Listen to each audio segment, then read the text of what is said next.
All right, family, let's have a metaphysical discussion and breakdown of what it means to go viral.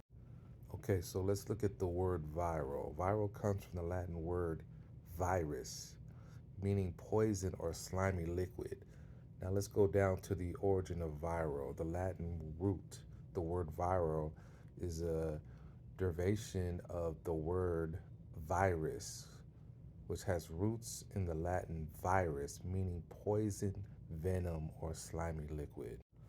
Okay, so this is how things go viral, or this is how we catch a virus from what we spew out of our mouth, and then it gets on other people and infects other people, and they infect other people.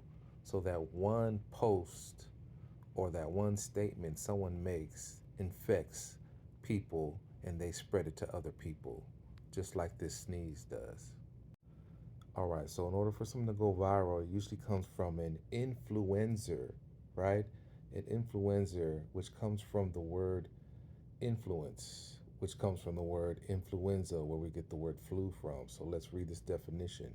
The word influenza comes from the Italian, where it means influence, originated in the 15th century from the belief that epidemics were caused by the influence of the stars or celebrities or influencers online.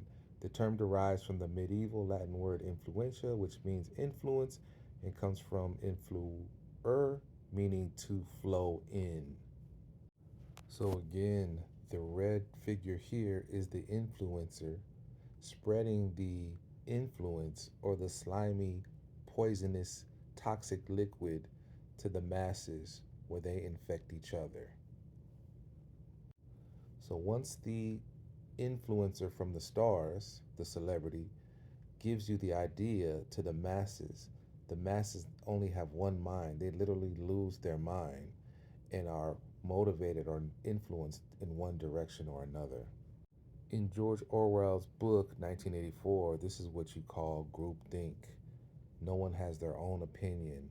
It's all what the influencer tells them it is.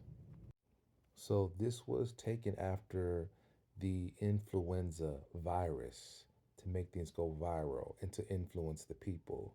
If you notice right here on the outside of the virus, it's called hemagglutinin. Okay, those are those red and blue spikes that are coming out. That is what attaches itself to the host cell, which is you, and infects you. And then from there, it feeds off of you, and the virus thrives. And then you pass it on to someone else. Okay. So, this is what is done on social media. The influencer from the stars, the celebrity, gives out the toxins or the poisons that infect you, the viewer. It attaches itself to you and eats off of you, and then you spread it to other people.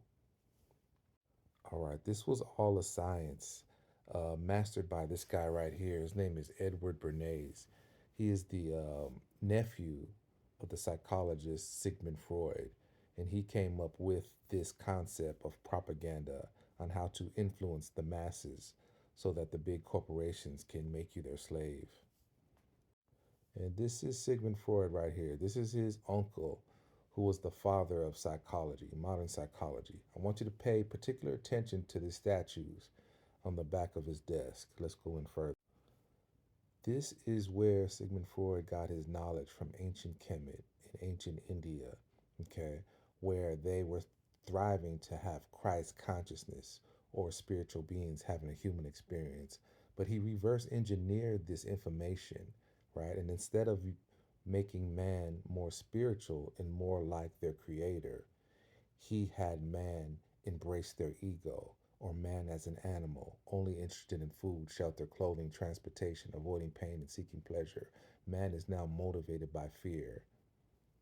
And because of this, we're always looking for people to follow us, okay? Or to fall low, to go from a higher state of consciousness to a lower state. So be careful who you fall low for.